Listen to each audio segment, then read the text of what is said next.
అందరికీ నమస్కారం. ఈరోజు కథ మలుపు తిరిగిన జీవితం పార్ట్ 3. ఇక కథలోకి వెళితే అందరూ ఎవరి పనుల మీద వాళ్ళు వెళ్ళిపోయిన తర్వాత శ్రావణి పెళ్లి విషయంలో ఆలోచనలో పడ్డారు లక్ష్మి గారు. ఒకసారి శ్రావణితో పెళ్లి విషయంలో విశాల్ అభిప్రాయం ఏంటో తెలుసుకోవాలని ప్రశాంత్తో కలిసి విశాల్ ఈ సమయంలో ఎక్కడ ఉంటాడో తెలుసు కాబట్టి విశాల్ని కలవడానికి పొలం దగ్గరికి వెళ్తారు లక్ష్మి గారు. అప్పటికే అక్కడ విశాల్ని కలిసిన శ్రీరామ్ వాళ్ళ పెళ్లి విషయం గురించి మాట్లాడుతున్నారు.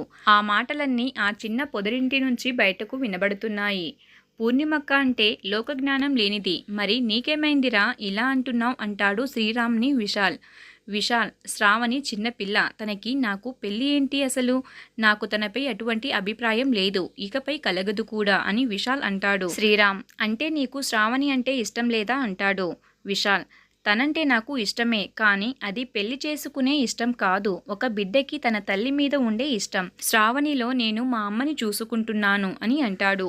శ్రీరామ్, తప్పేముంది, ప్రతి వ్యక్తి కూడా భార్యలో తన తల్లిని చూసుకుంటాడు, అందుకే కదా భార్యని భోజేసు మాత అని అంటారు అని అన్నాడు. విశాల్, అరే నేను చెప్పిందేంటి, నువ్వు అంటున్నదేంటి? ఏంటి శ్రావణితో నాకు పెళ్ళేంట్రా?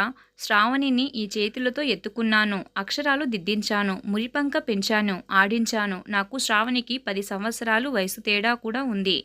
మనతో పాటు కలిసి పెరిగిన లావణ్యనే మనం సరిగా అర్థం చేసుకోలేదు. మరి అటువంటిది నాకన్నా 10 సంవత్సరాలు చిన్నదైన శ్రావణి విషయంలో ఎందుకు ఇలా ఆలోచిస్తున్నావు?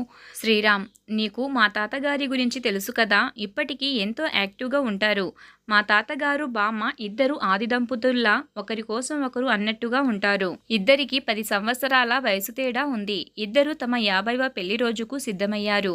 ఇప్పుడు కూడా అప్పటి మహానటి సావిత్రి నుంచి ఈనాటి మహానటి కీర్తి సురేష్ వరకు వాళ్ళిద్దరూ అన్ని విషయాల మీద చర్చించుకుంటారు, ఒకరికొకరు వాదించుకుంటారు, గొడవపడతారు, మళ్ళీ తిరిగి కలిసిపోతారు. అదేరా భార్యాభర్తల మధ్య ఉన్న ప్రేమ. వయసు చిన్నది అనేది శరీరానికి నంబర్ మాత్రమే. ప్రేమించుకునే మనుషుల మధ్య ప్రేమ ఎప్పుడూ యవ్వనంగా ఉంటుంది. శ్రావణి కల్మషం లేని వ్యక్తి, తన మనసు చాలా మంచిది. మీ ఇద్దరి ఆలోచనలు అభిరుచులు కూడా ఎప్పుడూ ఒకటే. అందుకే తను నీలాగా ఇక్కడే హాస్పిటల్ పెట్టి ప్రజలకు వైద్యం అందించాలని అనుకుంటుంది అని శ్రీరామ్ అంటుండగానే అంతలో విశాల్ ఫోన్ రింగ్ అవుతూ ఉంటుంది.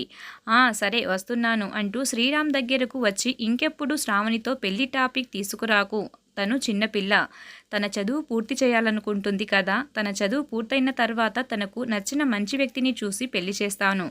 శ్రీరామ్, అంటే నువ్వు ఇంకా లావణ్యని మర్చిపోవడం లేదు అని అంటాడు. విశాల్ ముఖంలో ఏ భావం కనిపించకుండా వెళ్ళిపోతాడు అక్కడి నుంచి.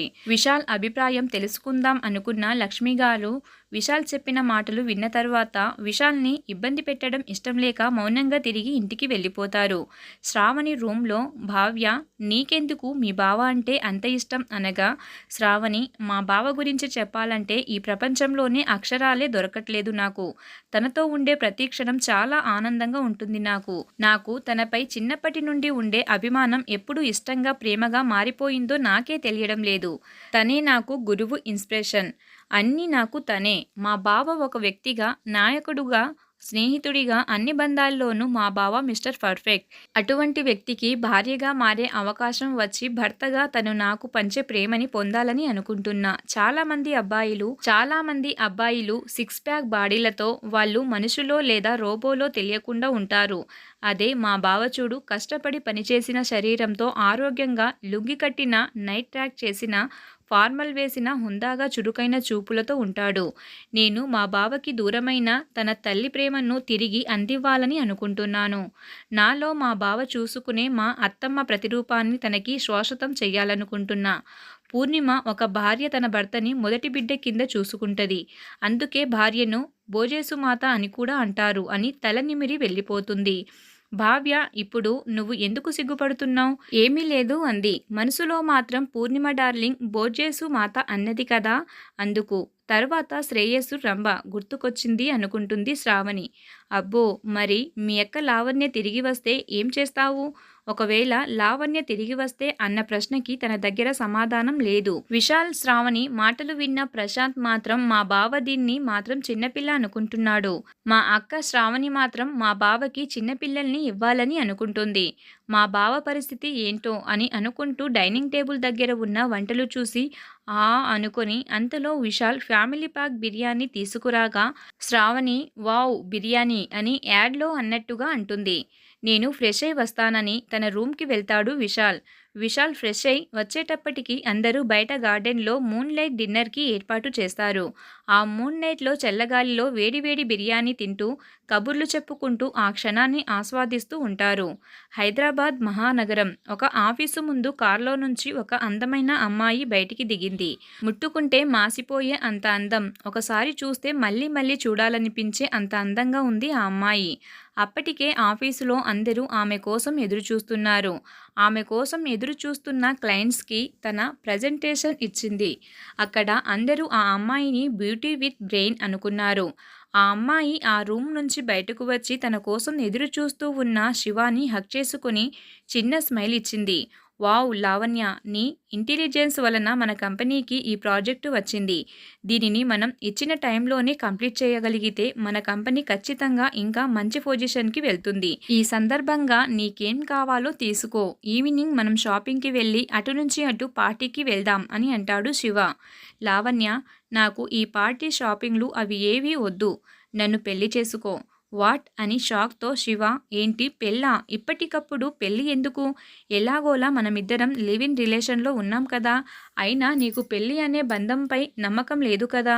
ఇప్పుడేంటి సడన్గా పెళ్లి చేసుకో అంటున్నావు అంటాడు శివ. ఎన్నాళ్ళు ఇలా రిలేషన్లో ఉంటాం చెప్పు. నన్ను పెళ్లి చేసుకో లేదా నేను ఈ ప్రాజెక్ట్ నుంచి వెళ్ళిపోతాను అని లావణ్య అనగా శివ, ఓకే ఓకే నాకు కొంచెం టైం ఇవ్వు. ఇంట్లో వాళ్ళతో మాట్లాడాలి కదా. ఈ ప్రాజెక్ట్ అయిన తర్వాత ఖచ్చితంగా పెళ్లి చేసుకుందాం అంటాడు శివ. పార్టీ కంప్లీట్ చేసుకుని రూమ్కి వచ్చిన లావణ్య శివ బ్లాక్ కలర్ అవుట్ఫిట్లో ఉన్న లావణ్యాన్ని చూసి తన పెదవులు అందుకుంటాడు. శివ ఇంకొంచెం ముందుకు వెళ్ళబోతుండగా, నో శివ, ముందు మ్యారేజ్ చేసుకో, తరువాత నన్ను సొంతం చేసుకో అని అంటుంది లావణ్య. కృష్ణాష్టమి వేడుక సందర్భంగా ఇంటికి వచ్చిన ప్రశాంత్ మరియు శ్రావణి తిరిగి తమ చదువుల కోసం కాలేజీకి వెళ్ళిపోయారు. రోజు కాలేజీలో క్లాసెస్ ముగించుకొని మెడికల్ కాలేజ్కి అనుబంధంగా ఉన్న హాస్పిటల్కి వెళ్ళి అక్కడ కేసెస్ చూస్తూ జనరల్ వార్డులో ఉన్న పేషెంట్ దగ్గరికి వెళ్ళి సందేహాలు తీరుస్తూ వాళ్ళకి వేసుకోవలసిన మందుల గురించి, తీసుకోవలసిన జాగ్రత్తల గురించి మరియు ఫుడ్ గురించి చెబుతూ ఉండేది శ్రావణి. అలా రోజులు గడవసాగాయి. ప్రశాంత్ చదువు కంప్లీట్ చేసి అక్కడే ఎంబీఏ జాయిన్ అయ్యాడు. శ్రావణి భావ్య కూడా ఎంబీబీఎస్ కంప్లీట్ చేసి ఎండీ జాయిన్ అయ్యారు. అలా రోజులు గడిచిపోతున్నాయి. ఒకరోజు నిద్రలో ఉన్న ప్రశాంత్ తన ఫోన్ రింగ్ అవ్వడంతో నిద్రమత్తులోనే హలో అంటాడు. అవతల నుంచి ఫోన్లో ఒక అమ్మాయి స్వరం వినిపించింది. ఆ అమ్మాయి, ప్రశాంత్, ఐ లవ్ యూ. నాకు నువ్వంటే చాలా ఇష్టం. నువ్వు లేకపోతే నేను బ్రతకలేను. నన్ను కాదంటే ఈ లోకాన్ని విడిచి వెళ్ళిపోతాను అని అంటుండగానే ప్రశాంత్ రాంగ్ నంబర్ అని కాల్ కట్ చేసేశాడు. మళ్ళీ అదే నంబర్తో కాల్ చేయడంతో నిద్రమత్తులో కాల్ రిసీవ్ చేసుకుని, హలో మేడం, మీరు ఎవరో అనుకుని నాకు కాల్ చేశారు. మీరు అనుకున్న మనిషిని నేను కాదు. మీరు రాంగ్ నంబర్కి కాల్ చేశారు అని అనగా ఆ అమ్మాయి, నువ్వు నిద్రమత్తులో ఉన్నట్లు నేను లేను స్వామి. నేను ఫోన్ చేసింది నీకే, నా ప్రియుడికి. I love you so much అంది మరొకసారి. ఓయ్, నీకేమైనా పిచ్చా? అర్ధరాత్రి మధ్యల దరువు అన్నట్లు ఏంటమ్మా నీ గోల? నువ్వు ఫోన్ చేసినా నువ్వు అనుకున్న మనిషి నేను కాదు అంటుంటే ఇంకా ఎక్కువ రెచ్చిపోతున్నావెందుకు? మంచి నిద్రని పాడు చేశావు అంటూ మళ్ళీ ముసుగేసుకుని పడుకున్నాడు ప్రశాంత్. అంతటితో ఆగకుండా ఆ అమ్మాయి మళ్ళీ ఫోన్ చేయడంతో ఫోన్ రింగ్ కావడంతో చిరాగ్గా, ఏంటమ్మా నీ గోల అని విసుగ్గా అంటాడు ప్రశాంత్. ఓయ్ మొద్దబ్బాయి, నీ పేరు ప్రశాంత్ కదూ? నాకు నీ పేరు ప్రశాంత్ అని తెలుసు. మీ ఊరు విశాలాపురం అని కూడా తెలుసు. నువ్విక్కడ ఎంబీఏ చేస్తున్నావని కూడా తెలుసు. అన్నీ తెలిసే నీకు ఐ లవ్ యూ చెప్పాను. నువ్వంటే నాకిష్టమని చెప్పాను.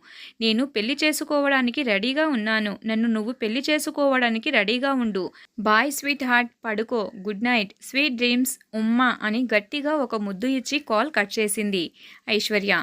తరువాత మరుసటి రోజు ప్రశాంత్ బైక్ మీద కాలేజీకి వెళ్తుండగా స్కార్ఫ్ కట్టుకొని ఒక అమ్మాయి స్కూటీ మీద వెనకాలే ఫాలో అవుతూ అతనికి దగ్గరగా వచ్చి, ఓయ్ ప్రశాంత్, నువ్వంటే నాకు చాలా ఇష్టం అని గట్టిగా అరిచి వెళ్ళిపోయింది.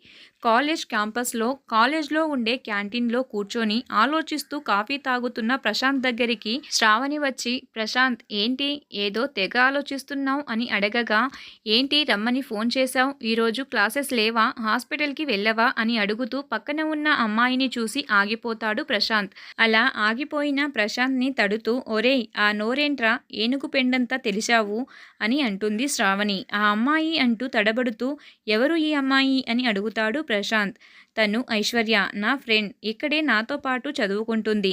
అవునా, అయినా తను నీకెలా తెలుసు, నీది వేరే క్యాంపస్ కదా అని ప్రశాంత్ అడగగా, వామో ఈయన ఏంటి ఇన్ని క్వశ్చన్స్ అడుగుతున్నారు, కొంపదీసి నన్ను గుర్తుపట్టారా ఏంటి అని ఐశ్వర్య మనసులో అనుకుంటూ ఉండగా, శ్రావణి, అదేరా మన ఊరి మాజీ ప్రెసిడెంట్ కొడుకు ఉన్నాడుగా, అతను హాస్టల్ దగ్గర ఐశ్వర్యని చున్ని పట్టుకొని ఏడిపిస్తుండగా నాకు కోపం వచ్చి వాడిని ఒకటి పీకి తనను తీసుకుని వచ్చాను.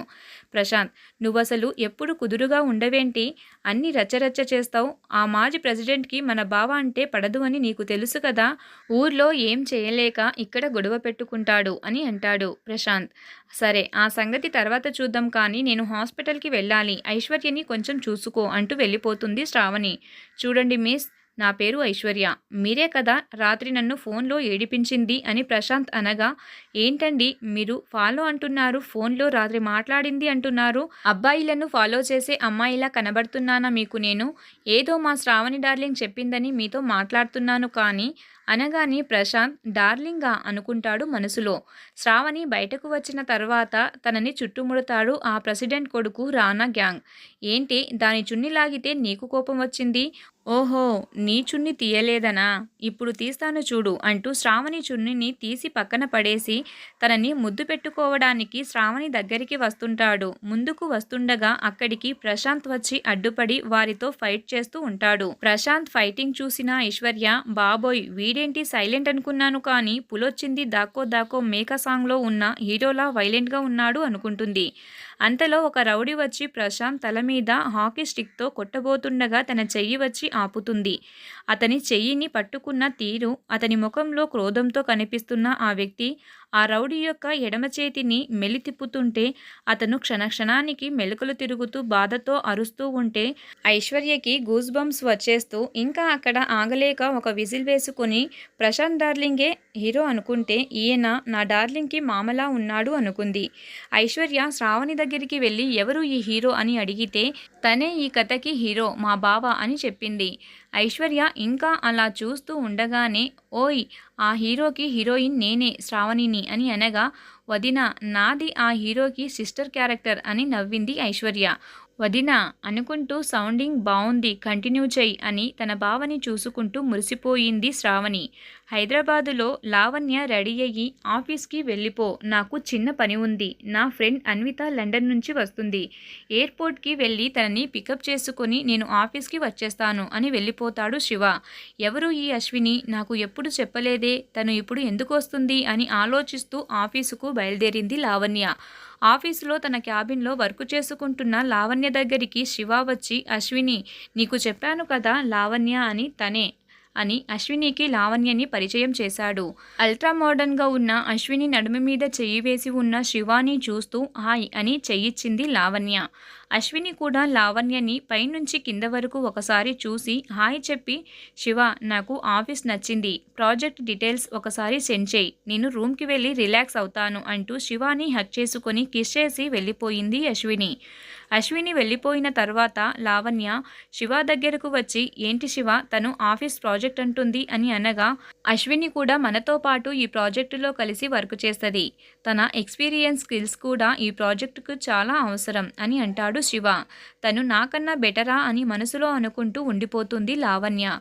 College ground. విశాల్తో పాటు వచ్చిన శ్రీరామ్, విశాల్ వాడి చెయ్యి వదులు, అక్కడ బోన్ ఉందో లేదో బూడిదయ్యిందో, వాడి అరుపులు కాలేజ్ క్యాంపస్ అంతా రీసౌండ్ వస్తున్నాయి అని అంటాడు. వాడిని వదిలేసి రానా దగ్గరకొచ్చి లాగిపెట్టి ఒక చెంపదెబ్బ కొట్టి, ఇంకోసారి ఇది రిపీట్ అయిందనుకో, ఏ అమ్మాయిని అయినా ఏడిపించాలని చూస్తే వాడి చేతి ప్లేస్లో నీ పీక ఉంటది, గుర్తుపెట్టుకో, జాగ్రత్త అని అంటాడు విశాల్. రేయ్ విశాల్, నీ మగతనం నీ పెళ్ళెం దగ్గర చూపించుకో, అది లేకే కదా నీ పెళ్ళెం నిన్ను వదిలి వెళ్ళిపోయింది ఉంది అని అంటాడు రానా. యూ ఈడియట్ అంటూ భరించలేని కోపంతో తన చెప్పుతో ఆ రానా యొక్క దవడ పగలగొడుతుంది శ్రావణి. ప్రశాంత్ హాకీ స్టిక్ తీసుకొని వాళ్ళ దగ్గరికి వెళ్తుండగా శ్రీరామ్ ఆపుతాడు. శ్రావణి అంటూ గట్టిగా అరిచి తన చెయ్యి పట్టుకొని బయటికి తీసుకెళ్తాడు విశాల్. వాళ్ళ వెనకాలే మిగిలిన ప్రశాంత్, ఐశ్వర్య, శ్రీరామ్ కూడా వెళ్తారు. ఎర్రబడ్డ కళ్ళతో అతను అవమాన భారంతో చెంప మీద చెయ్యి వేసుకుని చుట్టుపక్కల చూస్తూ ఉండిపోయాడు ఆ రానా. నాకు ఉన్న ఎక్స్పీరియన్స్ అంతా ఉపయోగించి ఆ కట్టు కట్టాను. నా సర్వీస్లో ఇటువంటి ఫ్రాక్చర్స్ చూడనే లేదు. ఇంకొక నిమిషం అలా ఉండి ఉంటే నీకు ఒక చెయ్యి మాత్రమే ఉండేది. ఒక 6 నెలలు నీ చేతిని కదిలించవద్దు అంటూ ఎక్స్రే చూస్తూ కళ్ళజోడు సరిచేసుకుంటూ ఆ రౌడీకి చెప్తాడు డాక్టర్. ఈ కథలోని మిగతా భాగాన్ని నెక్స్ట్ ఎపిసోడ్లో చూద్దాం. అందరి మనసుకు నచ్చే అద్భుతమైన కథ. Please subscribe my channel.